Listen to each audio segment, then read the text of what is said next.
Enjoy करना अपने preparation को और लास्ट तक देखना इस वीडियो को। आज फेडरलिज्म हम पढ़ रहे होंगे, फेडरलिज्म के इश्यूज कुछ देख रहे होंगे। इससे पहले, इससे जो अगला जो पिछला सेशन था उसमें हमने फेडरलिज्म की मीनिंग और फेडरलिज्म के जो फंक्शंस हैं उसको हमने अच्छे तरीके से देखा था। मतलब फेडरलिज्म क्या है, सेंट्रल स्टेट का क्या रिलेशन होता है, ठीक, और फेडरलिज्म का और इम्प्लीकेशंस क्या होते हैं उसको हमने पिछले जो सेशन है उसमें हमने देख लिया है। ठीक, फेडरलिज्म को आज जो कुछ कॉन्फ्लिक्ट्स हैं, ठीक, कुछ कॉन्फ्लिक्ट्स हैं जो कि आते रहते हैं फेडरलिज्म में यदि है हमारे देश में तो, ठीक, तो उसको हम देखेंगे कि कुछ जो कॉन्फ्लिक्ट्स हैं, कुछ जो एराइज कॉन्फ्लिक्ट्स हैं, मतलब कुछ जो दरारें हैं, ठीक, सेंटर स्टेट के बीच में कुछ दरारें होती हैं, तो वो दरारें क्या हैं, कुछ कॉन्फ्लिक्ट्स वो क्या हैं, ठीक, उसको देखेंगे। और फिर स्पेशल प्रोविजन जो आर्टिकल 370 है तो इसका जम्मू कश्मीर का, तो उसको लास्ट में एक बार टच कर लेंगे, देख लेंगे, ठीक। तो देखते हैं कि जो कुछ कॉन्फ्लिक्ट्स हैं, ठीक। अब देखो कि हम जो है फेडरल स्ट्रक्चर में रह रहे हैं, ठीक। फेडरल स्ट्रक्चर मतलब division of powers, division of powers मतलब कि जो सेंटर है और जो स्टेट है इन दोनों के बीच में जो है पावर को सेपरेट कर दिया गया है, ठीक। किसके द्वारा? लिस्ट के द्वारा। इन्हें सब्जेक्ट दे दिया गया है कि आप जो है इन सब्जेक्ट्स पर सेंटर का कानून बनाएगा और इन सब्जेक्ट पर स्टेट कानून बनाएगा। इस तरीके से उन्हें क्या कर दिया गया है, लिस्ट प्रोवाइड कर दिया गया है, उस हिसाब से उनका जो पावर है वो डिवीजन हो गया है, ठीक। ये क्या है? Federalism, separation of power is federalism, ठीक। तो देखो अब जो है कौन कौन से कॉन्फ्लिक्ट्स आए हैं, ठीक, फ्रॉम 1947 टू टिल नाउ, मतलब अभी तक, ठीक। तो देखो, जब पहला जो हमारा जो गवर्नमेंट था वो किसका गवर्नमेंट था? 1951 में कांग्रेस पार्टी का, ठीक। कांग्रेस पार्टी ने गवर्नमेंट बनाई थी, ठीक। उस समय जो है, उस समय प्रधानमंत्री कौन थे? नेहरू थे, ठीक। तो प्रधानमंत्री उस समय नेहरू थे। तो उस समय जो है जितने अभी स्टेट है उतने स्टेट नहीं थे, बड़े बड़े स्टेट थे, ठीक। जैसे मध्य प्रदेश, छत्तीसगढ़ ये एक थे, उत्तराखंड, उत्तर प्रदेश ये एक थे, बिहार झारखंड अलग हो गए वो एक थे, ठीक। और ऐसे ही असम और जिस तरह के यहाँ के जो नॉर्थ साइड के, नॉर्थ ईस्ट साइड के, यहाँ के ईस्ट साइड के जितने भी जो स्टेट है वो क्या थे, जितने भी यहाँ के जो स्टेट है वो थे एक, ज्यादा ज्यादा मतलब जो अभी जो है बढ़ गए हैं ना, 7 8 9 स्टेट आ गए हैं कहाँ पर? ये ईस्ट में। तो वो इतना ज्यादा नहीं था पहले, ठीक। और पहले ज्यादा क्या नहीं था, जो गवर्नमेंट थी किसकी? कांग्रेस की। कांग्रेस की जो गवर्नमेंट थी वो सेंट्रल लेवल में भी थी, स्टेट लेवल में थी, ठीक। उस समय क्या चल रहा था? एक धारा चल रहा था कांग्रेस का, ठीक। तो जो कांग्रेस है वो 1951 से 1964 तक थी, जब जो है पंडित जवाहरलाल नेहरू क्या हुए, का उनका देहांत हुआ था। तो उस समय तक वो जो कांग्रेस सिस्टम का डोमिनेंस था वो एक तरफा था, एक तरफा वो क्या कर रहे थे? डोमिनेट कर रहे थे स्टेट वालों को भी और फिर सेंट्रल लेवल पर भी। उनके बाद धीरे धीरे बढ़ते हैं, ठीक। उसके बाद क्या हुआ कि अब जो है कांग्रेस, जब नेहरू, पंडित जी नेहरू का जो वो हुआ, देहांत हुआ, तो उस समय फिर जो कांग्रेस का जो डोमिनेंस था वो धीरे धीरे क्या होने लगा? गिरने लगा, ठीक। नई नई पार्टीज आने लगी, ठीक। कहाँ आने लगी? जो साउथ में, जो तमिलनाडु है, केरल है और कर्नाटका है, तो यहाँ इस तरफ के जो क्या है, इस तरफ के जो स्टेट है यहाँ पर रीजनल पार्टीज क्या होने लगी? इवॉल्व होने लगी, ठीक। डीएमके हो गया, सीपीआईएम हो गया, ये जो पार्टीज थी, ठीक, वो क्या होने लगी थी? इवॉल्व होने लगी थी, रीजनल पार्टी, ठीक। और बहुत सारे जो स्टेट्स हैं उसमें भी पार्टीज पहले क्या होने लगी, आप जो जनता दल हो गया, ठीक, भारतीय जनता पार्टी, वो सब जनता दल, जनसंघ, ये जो पार्टीज थी वो क्या होने लगी, इवॉल्व होने लगी, राइज होने लगी। उससे पहले नहीं हो रही थी, उससे पंडित जी नेहरू से पहले, उनका देहांत से पहले नहीं हो रही थी। क्यों? क्योंकि उस समय जो एक धारा चल रहा था, लेकिन जब नेहरू जी का देहांत हुआ तो धारा खत्म हुई और फिर नए नए पार्टीज क्या होने लगे, इवॉल्व होने लगी। ठीक, अब इन जो पार्टीज थी ये क्या डिमांड करने लगे कि हमें जो है, हम, ठीक, हम जो है क्या, हम जो है, आपने हमें उतना ज्यादा पावर नहीं दिया है जितना आप जो आपके पास है। ठीक, फेडरल स्ट्रक्चर के तहत क्या है, पावर जो है वो क्या है, डिवाइड है, लेकिन आपने तो हमें पावर दिया ही नहीं है। ठीक, ये कहने लगे वो लोग, क्या कहने लगे कि भाई वो किस चीज की डिमांड करने लगे, सेपरेट पावर की डिमांड करने लगे, सेपरेट पावर की डिमांड करने लगे। भाई आपके पास जितना पावर है उतना पावर हमें भी दीजिए। ठीक, आपके पास इतनी आपके पास जो है आर्मी का पावर है, आपके पास फॉरेन अफेयर्स है, और हमारे पास क्या है, हमारे पास कुछ नहीं है। ठीक, मतलब एक पावर की क्या वो डिमांड करने लगे।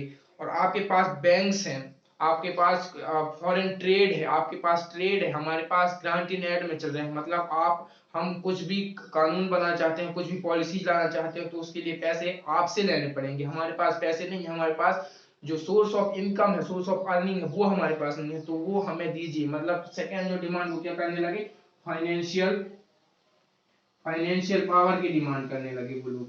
कौन लोग, स्टेट वाले। ठीक, स्टेट वाले फाइनेंशियल फाइनेंशियल पावर की डिमांड करने लगे, फाइनेंशियल एड की डिमांड करने लगे कि भाई हमें भी जो रिसोर्सेस है उनका हिस्सा बनाइए। ठीक, जितने भी ये स्टेट थे। ठीक, उसके बाद ये दो डिमांड हो गई कि वो पावर्स की डिमांड करने लगे और फाइनेंशियल पावर की डिमांड करने लगे कि हमें भी शक्तियां चाहिए, इस तरीके की डिमांड करने लगी। ठीक, तो ये क्या है, ये एक तरीके से वो एक ऑटोनोमस ऑटोनोमस ऑटोनोमस जो है एक सिस्टम की डिमांड कर रहे थे। ऑटोनोमस सिस्टम मतलब हम जो हैं खुद अपनी काम कर सकते हैं, ऐसा नहीं है कि हम अलग हो जाएंगे। ठीक, लेकिन फिर भी हम जो हैं, हमें इतनी पावर तो दें, हमें इतनी रिकॉग्नाइजेशन तो दें ताकि हम अपने आप को कह सकें कि हम एक स्टेट हैं, हम एक इंडिया की स्टेट है। तो इतनी हमें ऑटोनोमस पावर्स दें आप, किसके फॉर्म में, फाइनेंशियली हमें पावर दें, और स्पेस और जो है सेपरेट पावर दें कि हम जो है खुद से क्या कर सके, खुद से हम कानून बना सके, खुद से हम इसे इम्प्लीमेंट कर सके। ठीक, तो इस तरीके की वो डिमांड करने लगी। उसके बाद जो है क्या हुआ, उसके बाद जो है नए स्टेट्स आए, न्यू स्टेट से क्या होने लगा, न्यू स्टेट। ठीक, न्यू स्टेट का क्या होने लगा, पहले कितने थे, 14-15 स्टेट्स थे पहले, बड़े बड़े स्टेट एकदम बड़े बड़े थे, बड़े बड़े से थे। ठीक, तो उसके बाद क्या होने लगा कि जो है स्टेट, नए नए स्टेट बनने लगे। ठीक, नए नए स्टेट किस आधार पे बने थे, मतलब जो नए नए, जैसे ये एक स्टेट है, पूरा एक स्टेट है, इस ये अलग होना चाहता है, तो ये क्या कहेगा सेंट्रल गवर्नमेंट को, ये क्यों अलग होना चाहता है। तो इसके पास जो है ना वो दो कारण थे कि आप जो है क्यों अलग होना चाहते हो, वो बताइए। तो इसके पास दो कारण थे उस समय। पहला जो कारण ये था कि, एक उदाहरण से समझते हैं, पहला जो कारण ये था कि ये एक स्टेट है। ठीक, समझो ये एक स्टेट है, तो इस एरिया में, इस स्टेट के इस एरिया में क्या बोली जाती है, इस एरिया में हिंदी बोली जाती है। ठीक, और इस एरिया में क्या बोली जाती है, इस एरिया में इंग्लिश बोली जाती है या बंगाली बोली जाती है। ठीक, अब ये दोनों जो स्टेट हैं वो एक दूसरे में क्या नहीं हो पा रहे हैं, मतलब एक दूसरे जो लोग हैं वो समन्वय हो ही नहीं पा रहे हैं, एक दूसरे से कांटेक्ट ही नहीं कर पा रहे हैं, उनकी भाषा अलग है, हमारी भाषा अलग है। ठीक, तो ये दोनों जो एरिया है, यहाँ से ये दोनों जो एरिया है वो क्या होना चाहते हैं, ये अलग होना चाहते हैं, ये भी अलग होना चाहता है। किस क्राइटेरिया में, लैंग्वेज की क्राइटेरिया में। किस क्राइटेरिया में, लैंग्वेज की क्राइटेरिया में। मतलब भाई लिंग्विस्टिक, इसको कहते हैं लिंग्विस्टिक सेपरेशन, मतलब लिंग्विस्टिक क्राइटेरिया ऑफ सेपरेशन। ठीक, मतलब जो स्टेट बने थे उस समय वो क्या दलीलें दे रहे थे, क्या रीजन दे रहे थे, रीजन ये था कि हम, हमारी जो लैंग्वेज, हमारी जो कल्चर है वो इस एरिया से अलग है जिसमें हम रह रहे हैं, तो हम जो है एक अलग स्टेट बनना चाहते हैं। तो सरकार ने कहा भाई ठीक है। पहले तो उन्होंने सोचा कि ये जो है यूनिटी के खिलाफ होगा। यूनिटी के खिलाफ कैसे होगा कि आज जो है आप कह रहे हो कि हम इस एरिया से अलग होना चाहते हो, आप फिर बाद में कहोगे कि हम देश से अलग होना चाहते हैं। तो वो उनके पास ऐसा डर था, ठीक, तो वो नहीं कर रहे थे। फिर बाद में क्या हुआ, बहुत सारी रैलीज हुई और बहुत सारी क्या हुई, राइट हुई, ठीक। तो फिर यूनिटी इन डाइवर्सिटी उनको क्या किया गया, शपथ दिलाया गया। उसके बाद जो है लैंग्वेज के आधार पे उन्हें क्या कर दिया गया, लैंग्वेज के आधार पे फिर सेपरेट, अलग अलग अलग अलग धीरे धीरे धीरे धीरे होता गया। इससे क्या हुआ, और ये जो सेकेंड जो दलीलें दे रहे थे, सेकेंड ये कह रहे थे कि जो एडमिनिस्ट्रेशन एफिशिएंसी है, ठीक, एडमिनिस्ट्रेशन एफिशिएंसी, ये कह रहे थे कि इतना बड़ा जो क्षेत्र है, ठीक, इतना बड़ा क्षेत्र में है, तो यहाँ पर हमें जो है एडमिनिस्ट्रेशन करने में दिक्कतें आ रही हैं। हमें यदि यहाँ पर कोई वो हो जाता है, क्राइम हो जाता है, पुलिस यहाँ पर है, तो यहाँ पर तक आने में तो खत्म, मतलब एडमिनिस्ट्रेशन जो चल रहा था, ठीक, एडमिनिस्ट्रेशन जो हो रहा है वो अच्छे से नहीं हो पा रहा है, वो एफिशिएंटली नहीं हो पा रहा है। इसलिए हम अलग अलग क्षेत्र करना चाहते हैं, ताकि छोटे छोटे जब राज्य हो जाएंगे तब जो यहाँ पर एडमिनिस्ट्रेशन अच्छा से काम कर पाएगा और ये भी अपने अलग से दिमाग लगा पाएंगे। इस तरीके से वो सोच रहे थे। और ऐसे ही जो है रीजन्स बताए सेंट्रल गवर्नमेंट को, तब जो है न्यू स्टेट्स के मतलब न्यू स्टेट बनना शुरू हुई। ठीक, कौन कौन से दो रीजन है, लिंग्विस्टिक रीजन, पहला कि भाई लैंग्वेज और कल्चर जो है इस एरिया से हमारा अलग है, इसलिए हम अलग होना चाहते हैं। सेकेंड, हम एडमिनिस्ट्रेशन जो है अच्छे से करना चाहते हैं इस एरिया में, इसलिए हम इनसे अलग होना चाहते हैं। ठीक, ये हुआ। फिर जैसे कुछ उदाहरण लेते हैं हम, कौन कौन अलग हुए, जैसे मध्य प्रदेश से छत्तीसगढ़ अलग हो गया था, ठीक, बिहार से झारखंड अलग हो गया था, उत्तर प्रदेश से उत्तराखंड अलग हो गए थे। ये कुछ क्या है, आंध्र प्रदेश, और जो आंध्र प्रदेश था उससे तेलंगाना अलग हो गई। ठीक, तो ये कुछ क्या थे, मतलब ये अलग अलग हो रहे थे, अलग अलग हो रहे थे, मतलब एडमिनिस्ट्रेटिव रीजन्स थे इनके, कुछ लिंग्विस्टिक रीजन्स थे। ठीक, 1960s में, 1960 से 70s में कौन अलग हो रहे थे, ये ईस्टर्न वाले जो स्टेट है उस समय ये अलग हो रहे थे। ठीक, और अभी जो तीन तीन सेपरेशन में बताया, कौन कौन से, जो मध्य प्रदेश से छत्तीसगढ़ और बिहार से झारखंड और उत्तर प्रदेश से उत्तराखंड, ये सन 2000 में सेपरेट हुए थे। ठीक, ऐसे सेपरेशन होता गया और आज जो है हम देख रहे हैं कि आज हमारे पास 28 स्टेट्स हैं। ठीक, 28 स्टेट है, उस समय 14-16 थी, अभी कितने हैं, 28 स्टेट्स हैं। ठीक, अब देखते हैं कि ये क्या थे, ये कुछ कॉन्फ्लिक्ट थे, उनकी डिमांड्स थी। फेडरलिज्म, फेडरलिज्म मतलब क्या कि दोनों के बीच में जो है समन्वय बना रहना। ठीक, समन्वय, तो ये कुछ दिक्कतें आ रही थी। ठीक, हम सेपरेट, वो सेपरेट पावर की मांग कर रहे थे, वो कंफर्टेबल नहीं थे एक तरीके से हम देखें तो।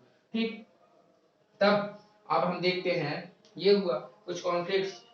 ठीक, अब हम देखते हैं कि जो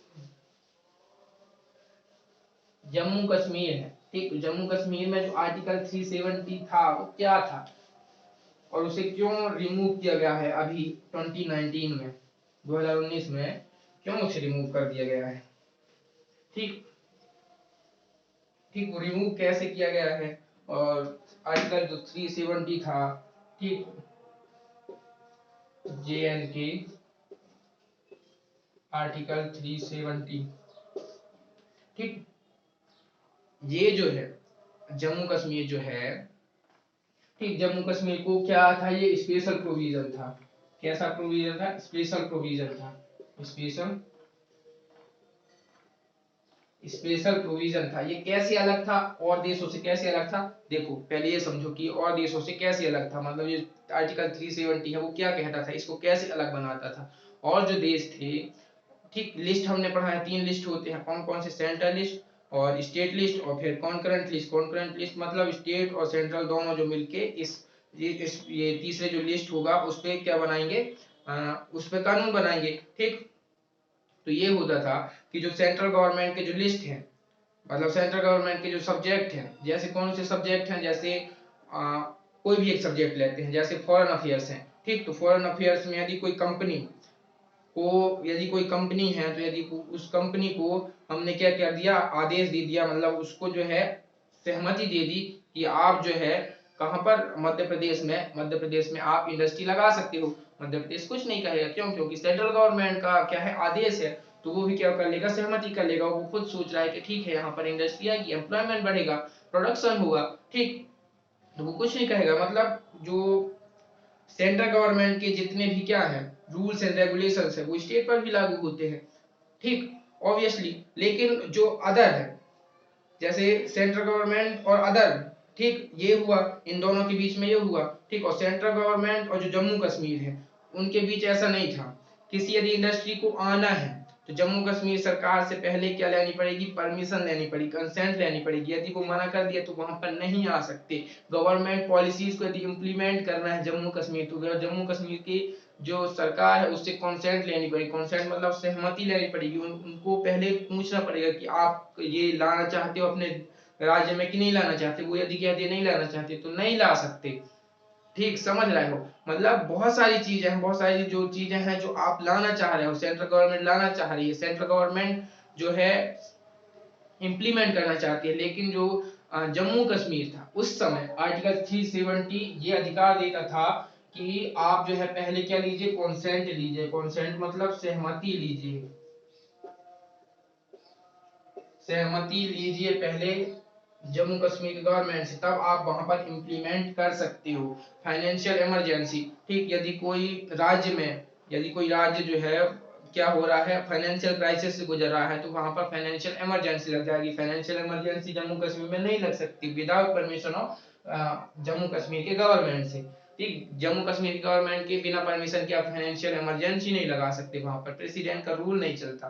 तो समझ रहे हो, इस तरीके की कुछ रिस्ट्रिक्शंस थी, ठीक। तो किया क्या गया, मतलब आर्टिकल 370 ये कहता था कि आप कुछ भी चेंज करना चाहते हो जम्मू कश्मीर में तो वहां की जो गवर्नमेंट है उनकी सहमति आपको लेनी पड़ेगी। उनके पास पावर हो गया, ठीक। तो इसको देखा यार कि नहीं ये गलत है, जम्मू कश्मीर में एक भी सिनेमा हॉल नहीं है, जम्मू कश्मीर में अलग इलेक्ट्रिसिटी नहीं है, जम्मू कश्मीर में इंटरनेट नहीं है, हम कहाँ हैं और वो जम्मू कश्मीर कहाँ है, पहाड़ी इलाका हो गया एकदम, पत्थर ही पत्थर। तो फिर क्या किया गया कि एक एक्ट लाया गया, JNK reorganization reorganization reorganization act 2019 ये लाया गया, ठीक। 2019 ये एक्ट लाया गया। इसके तहत जो जितने भी आर्टिकल 370 में जितने भी ऑपरेशंस लिखे थे, ठीक, उनको क्या किया कर दिया गया, इनऑपरेट कर दिया गया। मतलब जितनी ही बातें लिखी गई थी उनको रद्द कर दिया गया। ये कह दिया गया कि आप जो है, आप जो क्या स्पेशल स्टेट के दर्जे में आप आते थे तो अब नहीं आओगे, आपको जो है एक दो, उसके बाद क्या कर दिया गया, इस एक्ट को लाया, 370 को एबॉलिश कर दिया, मतलब उसको हटा दिया, ठीक। उसके बाद इन्होंने क्या किया, जम्मू कश्मीर एक स्टेट था उसको दो यूनियन टेरिटरी में कन्वर्ट कर दिया, ठीक। पहला जो यूनियन टेरिटरी था वो क्या था, पहला यूनियन टेरिटरी हुआ JNK, खुद एक यूनियन टेरिटरी हुआ, और दूसरा हुआ लद्दाख, ठीक, दूसरा हुआ लद्दाख, ठीक। ये जम्मू कश्मीर है, ठीक, जम्मू कश्मीर है। तो जम्मू कश्मीर का ये जो एरिया है वो क्या हुआ, लद्दाख हुआ, और ये जो एरिया है वो क्या हुआ, JNK, ठीक। यूनियन टेरिटरी बना दी। यूनियन टेरिटरी क्यों बना दिए गए, कि सेपरेट राज्य क्यों नहीं बना दिए गए, क्योंकि जो है देश को खतरा था। ये यदि एक राज्य फिर से बन जाता है तो वहां पर मुस्लिम बहुल क्या है, आजाद मुस्लिम बहुल जो है वो आबादी है, ठीक। तो वो लोग क्या एक डिमांड कर सकते हैं एक सेपरेट स्टेट की, इसलिए यूनियन टेरिटरी बना दिया गया। यूनियन टेरिटरी और स्टेट में क्या अंतर होता है, यूनियन टेरिटरी में जो है गवर्नमेंट जो होती है, जो कंट्रोल होता है उस किसका कंट्रोल होता है, सेंट्रल गवर्नमेंट का। जबकि एक स्टेट में जो है सेंट्रल गवर्नमेंट का जो रोल होता है वो कम होता है, और स्टेट गवर्नमेंट का जो रोल होता है वो ज्यादा होता है। यहाँ पर जो है विधानसभा, विधानमंडल, ये चीजें होती हैं स्टेट में, जबकि यूनियन टेरिटरी में इन चीजें नहीं होती। वो सीधे किससे किससे कंट्रोल होती है, सेंट्रल गवर्नमेंट। सेंट्रल गवर्नमेंट क्या कर ली, यहाँ पर कंट्रोल कर ली यूनियन यूनियन टेरिटरी बनाकर, किसे, जम्मू कश्मीर को, ठीक। तो ये था, ठीक। मतलब जो JNK में, मतलब जम्मू कश्मीर में 370 क्या था, क्यों हटाया गया, और हटाया तो क्या हुआ, ठीक। तो बस आज के यार इस सेशन में एकदम लाइट सेशन था, एकदम इनफॉर्मल सेशन था। तो थोड़ा सा हमने थोड़ी सी जो चीजें बची थी, जो पिछला सेशन हमने किया था उसमें जो कुछ कुछ चीजें बची थी उसको हमने आज देख लिया। ठीक, तो यार आपको सेशन अच्छे लग रहे हैं, पसंद आ रहे हैं तो यार लाइक करो, शेयर करो और कमेंट करो यार कि आपको और क्या देखना चाहते हो, क्या सुधार लाना चाहते हो, मतलब क्या सुधारना चाहते हो इन सेशंस में। ठीक, कमेंट करो और सब्सक्राइब करो इस चैनल को, शेयर उन लोगों को करो जो यूपीएससी, सीएससी, स्टेट बोर्ड की तैयारी कर रहे हैं, गवर्नमेंट एग्जामिनी हैं, उन लोगों को शेयर करो। ठीक, और यार देखने के लिए बहुत बहुत बहुत बहुत धन्यवाद। Thank you very much. धन्यवाद।